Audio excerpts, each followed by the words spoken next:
borderline personality disorder is in remission, meaning I no longer meet the criteria. So here are some things that help me get to remission, or I guess just things that help me with it. First off, Borderline Personality Disorder Workbook by Daniel J. Fox. Also, not PPD related, but The Mountain Is You by Brianna Wiest. Amazing book.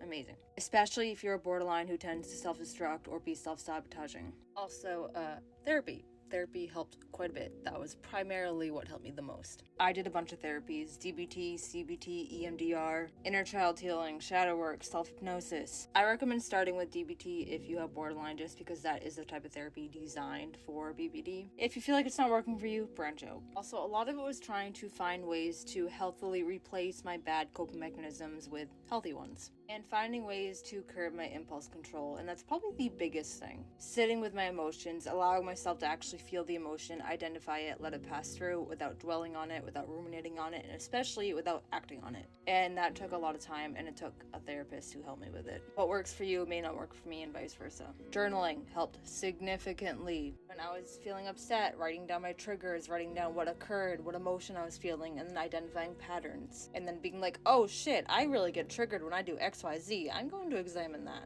This is one for all you fucking people pleaser borderlines: cutting people out of your life that are not good for you. Or if you can't cut them out of your life, try to emotionally distance yourself from them. Being around people like that will flare up your symptoms. Also, writing a lot of unsent letters, writing poetry. With the letters, I would write things to people from my past. Emphasis on the unsent, don't fucking send them. Letters to my future self, letters to my past self. Basically just a lot of introspection and reflection, and by writing letters to my past self, I was essentially trying to let myself forgive my own actions and being like, hey, it's okay to move forward, you know what I mean? And when I wrote a letter to my future self, it was almost like giving me hope that, hey, I can get better.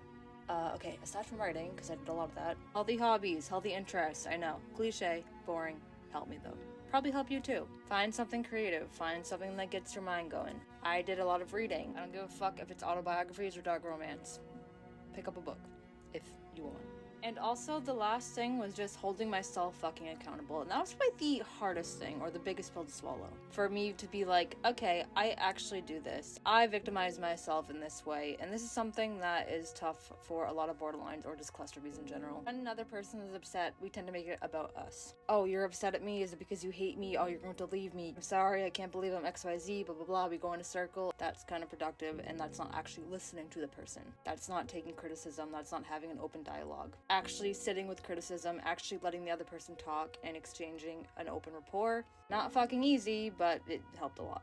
Also, just talking to people, being honest with them, being open with them, being vulnerable with them. If they were good people and they showed me that I could trust them, then me being open, me being honest, led to a lot of healthier ways to deal with conflict instead of me bottling things up and then boiling over once I couldn't take it anymore. I know my content is mainly related to my narcissism lately, and that's because that diagnosis threw me for a fucking loop, and I'm kind of still in the identity crisis because of it. I'm handling it, I'm dealing with it, but managing it, and it's just a lot to process. And also, when making my BPD content, like about the symptoms and stuff, I almost had to put myself in the headspace of that. So now that I'm in remission, it's hard to make content without going back into the headspace, and it almost feels too fresh still, so I'm kind of giving it like a little bit of breather room. So therefore, I'm focusing a lot on my NPD stuff, but I didn't forget about y'all. I was a BPD creator. Those are my fucking roots, and I had BPD for a long time, and I fucking worked my ass off to get here in remission. While BPD is not curable, it is manageable through symptom reduction and making sure that you put the work in, and if you do, then you can have a much healthier, happier quality of life, and I believe y'all can do it.